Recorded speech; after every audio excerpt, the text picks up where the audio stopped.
যার ছোঁয়া পেয়ে বদলে গেলাম, এই অমানুষ মানুষ হলাম।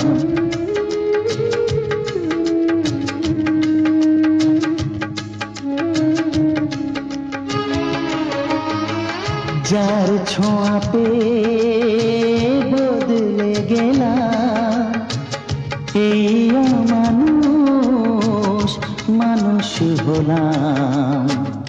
অনেক সুখের সেই বাতাস হলো কাল বৈশাখ। যার ছোঁয়া পেয়ে বদলে গেলাম, এই অমানুষ মানুষ হলাম।